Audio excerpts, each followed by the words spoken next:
If you have no technique of planning out your expenses and savings, you will always remain at the same level, which is being broke.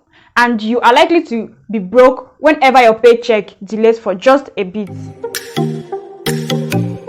Hello and welcome. My name is BookToria. You're going to personal matters concerning books, reading, and academics. And today we are going to learn some money management skills based on Arese Ugwu's The Smart Money Woman. This video about the Smart Money Woman is going to be in 4 parts. The first, which is this one, is money management. The second part is debt management. The third is the relationship between women, money, and marriage. Then the last one is family finance. Let's get into the first one. Being well-to-do doesn't end at just having a well-paying job that you think you can rely on. The fact is, if you are living on 10,000 naira income at the moment, that is, if your current pay is 10,000 naira and it is solving all your needs, if you get a raise of 50,000 naira, all your problems are going to rise to that 50,000 naira margin. If you have no technique of planning out your expenses and savings, you will always remain at the same level, which is being broke. And you are likely to be broke whenever your paycheck delays for just a bit. Being broke means if you lost your primary source of income today, you wouldn't be able to maintain the lifestyle you have become accustomed to because you have no assets to rely on. Like Zuri, many people have built expensive lives they can't sustain because they continuously spend everything they earn and as such have a revolving door for their money.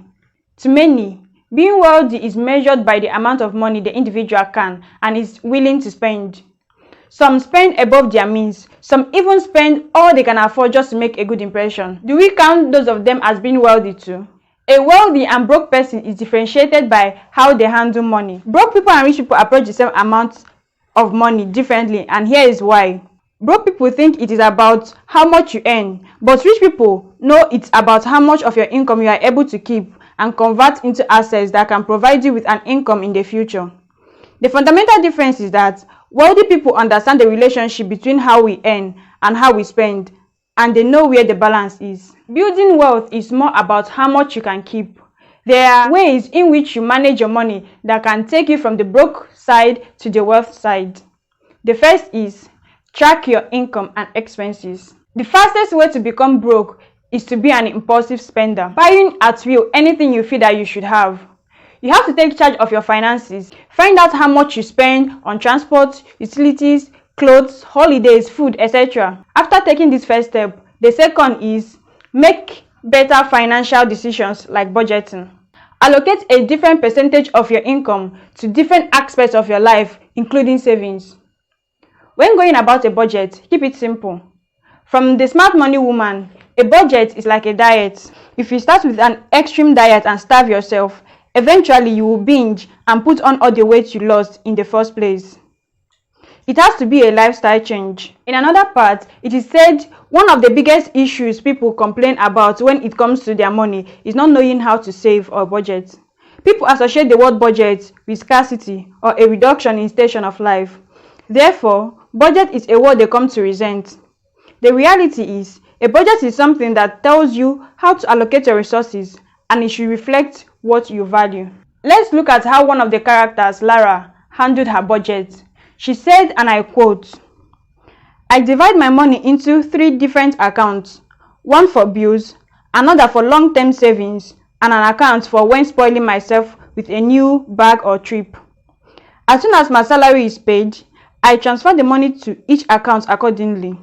To be honest, it's become a habit. I don't think about it anymore.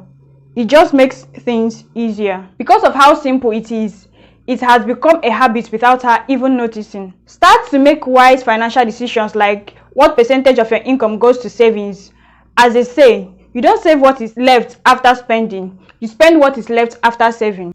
That way, emergencies won't hit on you without a cushion to fall on. Know also, in budget making, miscellaneous is an item. The third way to manage your money is making your money work for you. Being broke can come as a result of being a low-income earner or having bad money management skills. The first sign to know that you are on the road to being broke is when you have no assets to your name. No land, no stock, no investments, just your regular income. How you can make your money work for you is by investing. There are so many ways to invest. You can invest in things like real estate, mutual bonds, treasury bills, stocks, agriculture, etc. That way your money makes more money for you. In making investments, do not invest in anything that you know nothing about. Before you buy stocks or shares or invest in any real estate, make sure you do your own research. Carry out some research on the company and the kind of business they do. Be sure you know enough about the company before you buy their shares. To be safer, you should consider going through investment firms. Ensure you always ask questions. Ask the investment firms questions on what you do not understand about the investments that they are advising you to make. Ask about how long your money is going to be locked up for, the risk involved, how much access you have to your money invested, the investment strategy, etc. Also know that you do not invest money that you need to solve a need in the near future, like money for school fees or for rent. At least, do not invest them in high-risk investment plans. Use your savings that you are keeping for the long term to invest. To find out the right investment that will suit your money, you should have an investment goal. This goal will determine what kind of investment you make. Make sure your investments are in line with your goals. Short-term savings for short-term investments and long-term savings for long-term investments. The fourth way to manage your money is get multiple streams of income. To rise above being broke, you should be able to have a passive income that supports your active income. According to the Smart Money Woman, an active income is the income you get from services rendered. It is usually your income from your job or business. For example, if you work at a bank and you make 300,000 a month as your salary, that is your active income.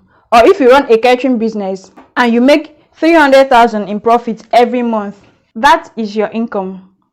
Passive income in simple terms is the money that you make while you are sleeping. It's the income you get regularly from investments you've made. Good examples are dividends from a stock portfolio or rental income from a property that you own. To make multiple streams of income, you could buy assets that can appreciate over the years. When trying to buy assets, ensure to spend less money on depreciating assets like cars. It is good to own a car, quite alright, but a wrong or expensive car, especially a personal one, might end up taking all your income. Buy assets like a shop, a land that you can lease and collect rent. Anything that yields income, because what you need is multiple streams of income that will make sure that you do not go broke. The fifth way to manage your money is to have an emergency fund. An emergency fund, just as the name implies, is money that you put out for emergencies. The fund should be in a high interest savings account. It should not be used to invest in risky assets just like stock or cryptos. This is because the aim of an emergency fund is availability, safety, and liquidity. You need to be able to liquidate it in emergencies. It is good to have an emergency fund because it will act as a financial cushion that protects your long-term investment from short-term unexpected expenses.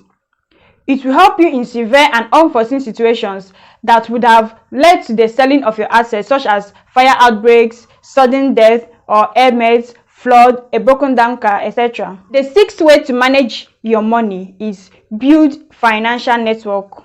Networking is an important part of human development and finance building. When connecting with like minds, you are always pushed above your comfort zone. The importance of mentorship cannot be overestimated. You need someone or people who are more experienced in your field. One who has passed your level and seen life the way you see it. It might look like you can handle it, but it's always easier when you have a network of people to help you reach your target point. In this book, Arese Ugwu said, you want a mentor who is invested in your growth and genuinely wants you to succeed. This is more likely when you have built a relationship, they become genuine friends as opposed to transactional relationships that feels obligatory. Apart from mentors, you need an accountability partner, probably a friend who calls to remind you that you are supposed to do this at so time. It should be someone with whom you can share your goals and career. To have gained financial freedom is to have a passive income that exceeds your expenses. Know what you want out of life. Break out of the cycle of wanting to work hard, get promoted, earn more money, and the rest will take care of itself, because they really do not. You have to consciously make your decisions. Know what you want out of life. Know what you want the money you earn to do for you. As we earlier stated, do not be an impulsive spender under the excuse that you only live once. If you make horrible financial decisions. You will have to live twice: a good life and a terribly broke life. It is always easier to start with clear cut out goals of what you need to achieve in a year. Things are more likely to be done in a new year, a new month, or a new week because a fresh start feels motivating. I hope you'll be applying the money management skills that we just learned. If you would, please leave a comment saying I will be applying them. Don't forget to give this video a thumbs up and hit that subscribe button because honestly, you got nothing to lose. It's absolutely free and you have everything to gain when you watch more videos like this. The second part of this financial corner will be coming up soon. Still me, Victoria Okamaka, your go-to personal matters concerning books, reading and academics. Keep watching!